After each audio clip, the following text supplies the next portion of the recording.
Well, hello, writers. Welcome to episode number 90 of How Do You Write? I'm Rachael Herron, and I am so glad you're here. It is May 31st, 2018, and today I am speaking with the lovely EJ Russell, who was a delight to interview. She has such a sweet and gentle and kind demeanor that I just found myself relaxing in her presence, which means that I really want to read her books. So I've got two of them queued up on my Kindle now to dive into. I know you're going to enjoy the interview with her. And before we get into that, a little personal catch up. My thriller is officially out. It's not only off my desk, but it is now on the desks of 18 editors. So that's terrifying. Like I said in the last episode, it's been a long time since I've been on submission because I was fulfilling contracts. And so it's a good feeling. It's an exciting feeling. And I'm hopeful. So if you've got fingers to cross or chickens to sacrifice on my account, go right ahead. I will appreciate that. Please don't sacrifice any chickens unless it's like completely humane. Let's just jump off that topic. I wish I hadn't brought it up. But yeah, say a little dance. Do a little talking for me. Apparently, I'm punchy. I have not been sleeping well. Not related to the book, just for some reason, not sleeping well. So I'm a bit tired right now, but that's okay. We can get through this together. Yes, so that's that. And the other thing that happened this week was interesting and fun. Vox.com, Vox.com, approached me about writing a piece on 911. We had this incident you may have heard of in my town, Oakland, California, a couple weeks ago, where a white lady called the cops because two black men were using a charcoal grill in a place that is not municipally designated to have a charcoal grill. So she made a big stink. 2 hours later, the police came out. She was still there waiting for the police to arrive. The fact is, this is my lake. This is Lake Merritt. This is the place I love. This is where I run. I see the lake every day. I walk around it or run it at least 3 times a week. That is my land. And you know how often there are barbecues there? Every weekend, if not every night. There are always barbecues there. It's a fantastic place for families to hang out. The law was enacted, the municipal code was enacted 3 years ago. There was a lot of outrage about the law. It was said to be possibly a racially motivated law. It has never been enforced for that reason. It's just not worth enforcing. Oakland is a big city with a lot of things happening. Nobody cares about a charcoal grill. Everybody's doing it. It is fun and fantastic and friendly, and there's always kids playing, and it's wonderful. So this woman got mad. And what it has prompted are these fantastic outdoor barbecues that are happening every weekend, even more so than they ever did. Lake Merritt has just turned into a party every weekend. It is fabulous. So the moral of the story, the takeaway from that was nobody got cited, nobody got arrested. They did check to see if the caller was crazy and needed to be committed because she was acting a little squirrely. But she wasn't. Nothing happened.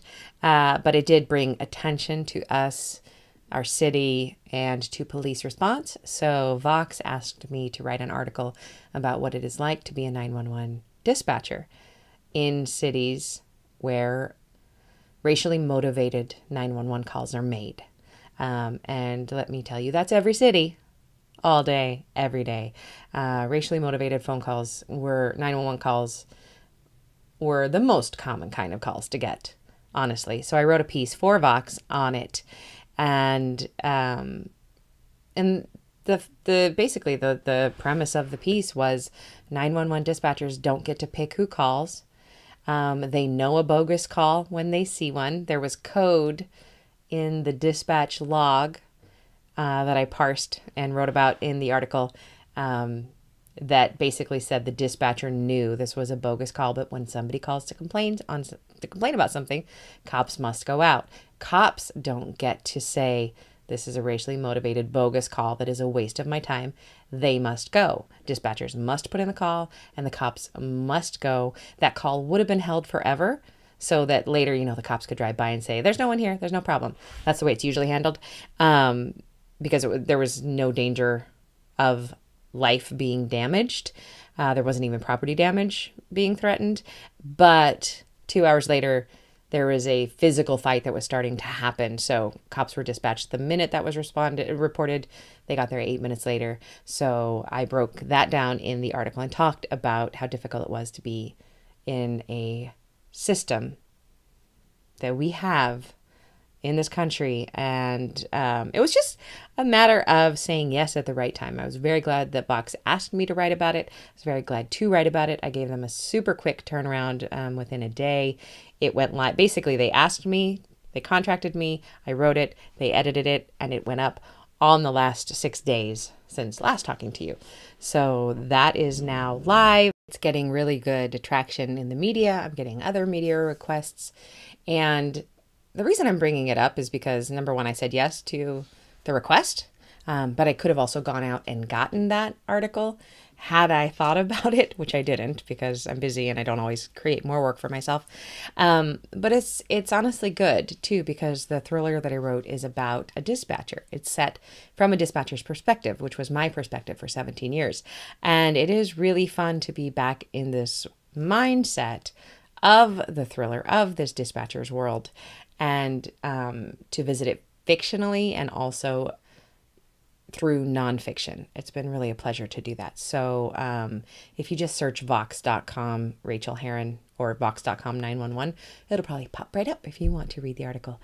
And just a tiny little bit of business. I want to thank very, very much Susie Howe and Diane Gates Anderson. Thank you, Susie and Diane, for supporting my Patreon, patreon.com/Rachael, Rachael. I just sent out, 15 minutes ago, I sent out the May essay, which is how gardening directly affects my creativity, and how to harness the things that I've learned from gardening to help your creativity. So I just sent that out. If you're interested in those kind of essays, there's 17 of them up there now. You can get them for $1 a month if you would like to. So you can check that out if you like. But overall, and most importantly, thank you to all my patrons. It really, really makes a difference in my life, an actual, real difference. Those little $1, they really add up, and thank you with all my heart. So let's jump into the interview. Please enjoy E.J. Russell. I know that I did. You're going to leave this interview feeling better about yourself, better about writing, and hit me up with what you're doing. Get some writing done, and then tell me about it. Okay, my friends, talk to you soon. Well, I could not be more pleased to welcome to the show E.J. Russell. Hi, E.J. Hi, Rachel. So nice to be here. Oh, Thanks for having me. Wonderful to have you. Let me give you a little bit of an intro here. E.J. Russell, Grace, mother of 3, recovering actor, writes romance in a rainbow of flavors. Count on high snark, low angst, and happy endings. Reality, not so much. EJ lives in rural Oregon, enjoys visits from her wonderful adult children, and indulges in good books, red wine, and the occasional hyperbole. Welcome again. I love that you are a fan of hyperbole. I have this theory that most writers are. What do you think about that? I think that's probably true. At least the writers that tend to sort of swerve more into the comedy, because that's one of the things that makes comedy amusing, is twisting it just that little extra bit so that it's just on the edge of ridiculous. It used to be something I would get in trouble for as a kid. I was always exaggerating something just a little too much. And while the kids would laugh at me, I was lying, No, you were engaging in hyperbole. I was storytelling, and now I get paid to do it. So that's excellent. Well, I would love to hear about your process. If anybody's watching on the video, you're in this beautiful office with lots of books behind you. It looks idyllic. So, well, tell us about your writing process. When do you write? How do you write? Where? Well, I write in this room. Actually, I write in a chair that's right over there. My dog is sitting in it right now. Until last October, I had a full-time day job Mm-hmm. in information technology. And then the company that I had been working for 19 years closed its doors. And so being a woman of a certain age, didn't really want to try and find another job in IT because it probably wasn't going to happen. So I decided maybe I'll try this writing thing full time. So whereas before I would write in the morning, cross my office to the other side, to the left brain side, do my 8 hours of IT, and then cross back over to the other side and do my right brain writing. Now I do the right brain writing all day. Um, and what I've discovered is that I do my best new words in the morning. I'm a morning person. So I like to get up 6 or 7 in the morning, try and do as much of my word count for the day as I can then. And then occasionally I'll go out to a movie in the afternoon. Or or perhaps take a nap.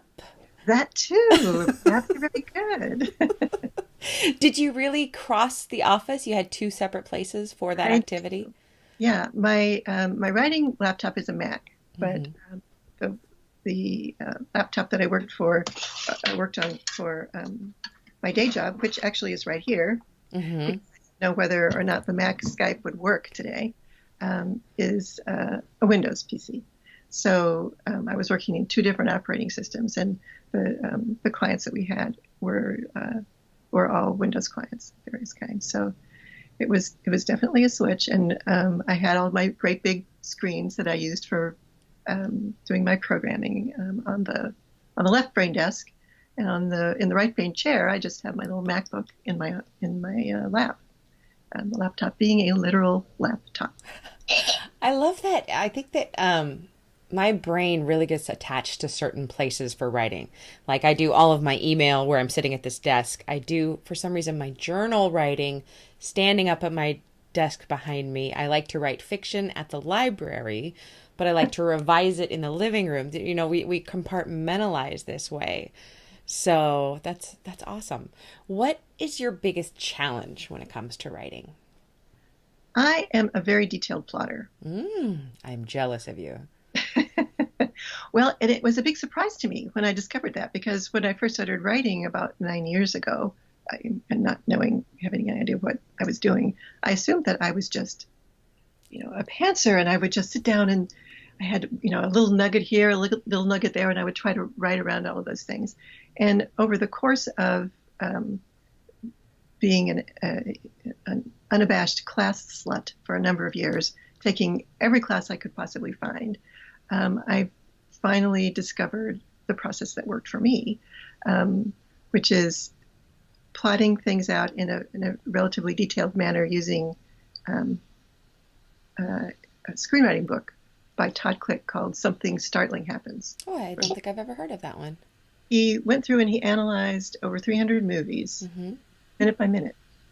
And in each one of those minutes, something happens that's essentially you can track across almost all movies that are, genre-specific movies. And it's very general. Like, one of them is, one beat is something startling happens, and there's like a jaw dropper or, a trouble turn, but it gives you a little story prompt. So as you're trying to plan things out, you can know, okay, well, at this point, something startling needs to happen. I need to have something happen. It's usually in a romance, that's when the two characters have their meet cute. Have you compared it to Blake Snyder's Save the Cat method? Is it very similar? The interesting thing about Todd Click's method is that it does not preclude using any of the other macro plotting Oh, very methods. cool. You can overlay Blake Snyder's method on top of it because it's very general. It's like, here's a turning point, here's a midpoint, here's where the bad guys close in, all of those things. But those weren't specific enough for me. I tried to use those, and I couldn't tell what was going to happen next.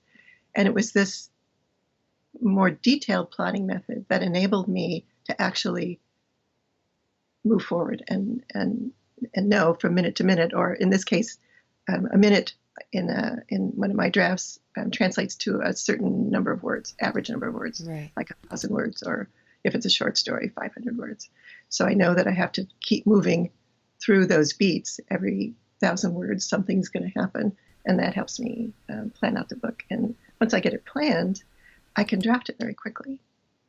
I'm actually plotting a book right now, so I'm going to steal that book. And whenever I do a lot of research either right before I start a book or right about at the 3/4 mark of a book, when both times I'm completely convinced I can't write another book, that I've just either I can't write this one or I'm failing completely. So I generally learn a new method. So that'll be my next method to learn. That's fabulous. I call that point the death zone.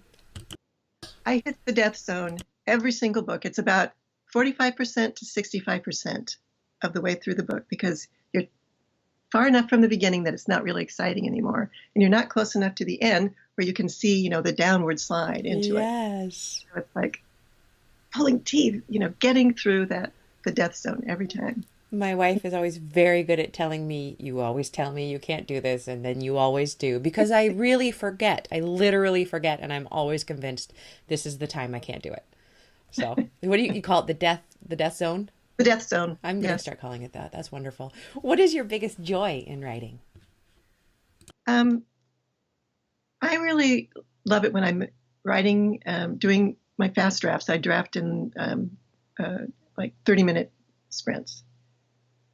When I get in the zone and I'll just be writing along and something new will sort of occur to me, either about a character or the story world, or sometimes it's about, the plot. And just because I'm a detailed plotter doesn't mean I can't veer off. And that's one of the cool things about the startling beats, is that if you get to a point and you decide what I've planned isn't going to work, you just change it. And you can, because it's in such, small enough increments that it's fairly easy to figure out how to fix those going forward or going back. So that's one of the things I like. Or just thinking, sitting around and noodling and coming up with that one thing, that little light bulb moment that makes the whole plot click. So I love that feeling. In the plotting of this new book, I had one of those moments yesterday, and I remembered that that's just one of the best feelings in writing, when you just go, oh, that's it. Aha. A lot of times that happens when I'm like just drifting off to sleep and I have to wake up and write it down on the little pad of paper I keep next to the bed so that I don't forget what it is the next morning. But I have forgotten so many of those things, and for some reason I always think that I'm not going to forget this one, and then I do. So, but sometimes it's like figuring out what the title is. So a lot of times I need the title. The title gives me the theme for the book before I actually start writing it. I never have a title until look, I'm about to hit publish. It's just called whatever name is the character's name. That's so funny. That's why I love talking to writers about this, because there's so many different ways that we do all of this stuff. Can you share a quick craft tip of any sort? Well, I was thinking about this after you gave me the list of questions, and I don't know that it's a tip necessarily as a piece of advice, maybe. I mentioned being a class slut back in the day, and the fact that every time I came into contact with a new method, it would sort of send my self-confidence sinking, because I thought that all these people knew better than I did, and I had to do what they did in order to be successful. And it wasn't until I found the one class and the one book together that clicked with my particular style and the way that I wanted to work, that all of those things fell away. So my piece of advice would be, don't let the process that any other author uses make you feel that yours is any less valid. It needs to be what works for you. I love that. And I have another piece of advice too, which is know when you're done. And not just with the book, but on any given day, if you have a plan of what you're going to accomplish, set those goals to be reasonable and achievable things. Because if you make them too big, if you can't get them, sure, it's fine to stretch yourself. But if they're too challenging and you never hit them, you set yourself up to fail every day. And being able to accomplish something, even if it's a small thing, gives you that little hit and keeps you going. Because if you are nothing but failing every day, you get discouraged, and it really sucks on your productivity. And it doesn't help your self-esteem. So I absolutely believe that. I've had some students have extensive success with, they've always tried to write 1,000 words a day or 2,000 words a day or whatever they're doing. And then when I assign them to write 50 words a day, and then you can write as much as you want, they suddenly become more productive because they're having this success, rather than, oh my God, I'm always a failure. exactly. Oh, yes. Yes. Perfect. And when you're done, trust your process. Trust your process. When you have, though, as we all do as writers, that self-doubt or those really dark days when it's just all the death zone, how do you handle that? Usually I read. I read a lot. Sometimes I'll read for days, and all the time I'm thinking, I should be writing.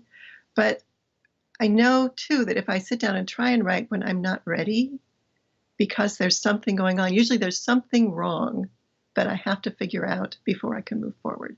So if I read, at some point I'm going to hit the point where I'm in some story or other that I've just picked up somewhere. And I think, this isn't the story I want. And if I want the story that I want, I need to write the story that I want. And so then I'll put the reading aside and get back to writing. Oh, I love that. I've literally been reading and gotten up off my couch to go write something after I've given up writing for the day, but something will trigger me from the reading. I think that's just one of the most delicious feelings ever. Perfect. What is the best book you've read recently, and why did you love it? Recently I read Kim Fielding's A Full Plate, which is a dream spun desires, which is their category line. And I really love, Kim is one of my favorite authors. All of her books are well written, well crafted. This one is light and fun and fluffy. And as you can tell from my bio, I don't do angst. I cannot understand it when people recommend a book and say, oh, it's so wonderful, I cried all the way through. I don't want to cry all the way through. I want to laugh all the way through. So this one is and actually one of Kim's books is one of my favorite books of all time, and it does have angst in there that made me need to be scraped off the floor when I finished reading it. But this one was just happy and fun, and it had one of my favorite lines in it, even though you can't, out of context, it doesn't really sound all that funny, but I laughed a lot. So what is the name of that one that is a little bit more angsty for those of people like me who love the pain? It's called The Tin Box. Okay, great. And it is just gut wrenching, and it's actually two stories in one. There's the modern story of the current couple, but then there's the historical story, and that's the one that's gonna rip out your heart. I can't wait. Thank you. And now let's talk a little bit about you. Where can we find you? Tell us about your most recent work, all that good stuff. I just had a new book released last Tuesday. Congratulations. Thank Saw you. that. It's called Nudging Fate. It is, I call it a screwball paranormal romantic comedy. That sounds amazing. It's definitely light and fluffy because I don't like the angst, You can find me probably, my website, ejrussell.com, has all the different links to Facebook and Twitter and Instagram and all of those things, but that's probably the best place to look. And it also has a page with all my books on it too, so links to those. Perfect. It has been delightful talking to you, and I'm going to go pick up your new book and put it at the top of my TBR pile, because just talking to you and hanging out with you is giving me this warm, calm feeling. I don't know if people tell you that all the time, but I want to curl up into your works the same way. I've been reading a lot of dark angst stuff, and I need something a little bit lighter for a moment. Yeah, I don't have that so much. Thank you, EJ. This has been a delight. Thanks, Rachel. I really appreciate it. Yay.